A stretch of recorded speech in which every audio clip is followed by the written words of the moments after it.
Alright, let's talk about it. Yakuza 0 Director's Cut Edition is real. And it might be the best surprise we've had in a long time. Can you believe it's been 10 years since Yakuza 0 first dropped? A full decade. And honestly, it still holds up as one of the absolute best games in the entire Yakuza or Like a Dragon series. For me personally, it's a 10 of 10, okay? No debate. Well, the first Yakuza on the PS2 was my entry point for the series. But when I tried Yakuza 0 back in 2015, it kind of redefined the whole way I saw the series because they changed and improvised so many things. And now we're getting a Director's Cut Edition launching on June 5th this year as a timed exclusive for Nintendo Switch 2, right alongside the console's release. And yeah, this isn't some, hey, it's the same game on the new system. No. Ryugo Gotoku Studio went back in and added some genuinely exciting content, okay, which I'll talk about right now. So firstly, we have the big one. We have 26 minutes of brand new cutscenes that were originally cut from the 2015 release. That is confirmed by Makoto Suzuki in a Famitsu interview. These scenes explore deeper moments between Kiryu and Ishiki, Kiryu and Kuze, Majima and someone else, which they are keeping a secret for now.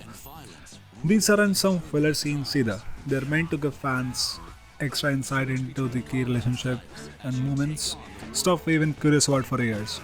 For example, at the end of the game, of Yakuza 0 of course, we see Majima and Kiryu crossing paths. They're face to face and then Majima goes. So I guess with this extra cutscene, we might get to know how he got to know Kiryu in some way or another. And secondly, there's another thing.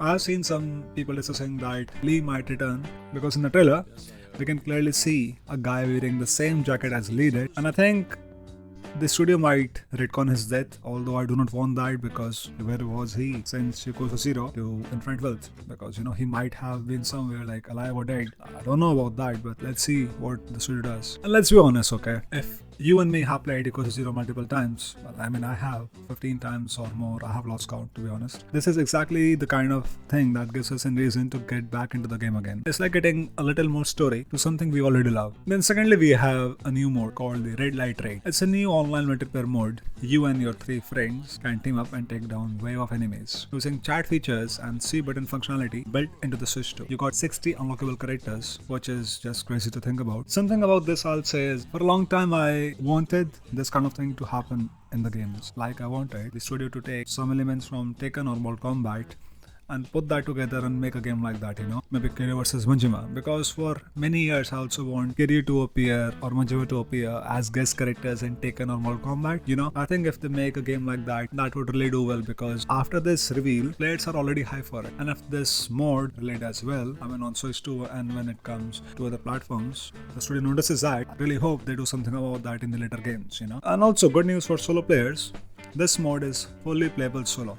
So if you're an introvert or you don't have friends, you don't have to party up, okay? You can just enjoy this game and the action with your own pace. Also, good thing for players who want English dub for the first time ever, plus subtitles in French, Italian, German, Spanish and Chinese. It is the most accessible version of Yakuza 0 to date. This is huge win for international fans, especially for those new to the series. Now speaking graphically, we are not getting a full remake, okay?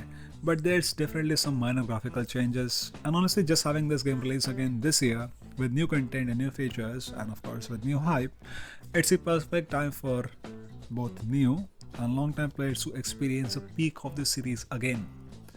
If you have never touched a Like a Dragon game, this is the one to start with, hands down. This has to be the best sequel and the best game in this series, period. Now talking about the timed exclusive thing. As I said before, it is confirmed to be a time exclusive, yeah. So probably it will come to other platforms eventually. But still I think locking it to one system at launch will limit its reach. This is a game that deserves to be on every platform. PC, Xbox, PlayStation, everywhere. Especially with the fact the series is growing so fastly. Sega, if you're listening, I really like the Switch 2. I really support the company, but do not gatekeep this game for too long on the Switch 2, alright. Let everyone experience this masterpiece as soon as possible they can. So yeah, I'm beyond excited. I'll probably play this game on release Maybe if I don't buy the Switch 2, I'll probably play this on my friend's Switch 2. Let's see how it goes, okay? Even if it's my 15th or 16th or 17th playthrough, I don't care. I'm ready to go to the karaoke club and like sing Baka Mitai again, okay? If you want a deeper dive in, I have linked both English and Japanese websites of this game, the Director's edition, into the description. So you got tons of detail over there, especially the Famitsu interview with Suzuki. And just saying, the Japanese website has more content and more information regarding the game, so maybe check that out first. And let me know in the comments if you are gonna get back to Yakuza 0, if you think the new cutscenes are gonna be good or like add more depth, and you think, is it okay for this game to be on the Switch 2 first? Is it a good move from Sega? Let me know in the comments, okay? That's all from my side. Take care. See you in the next video. Adios.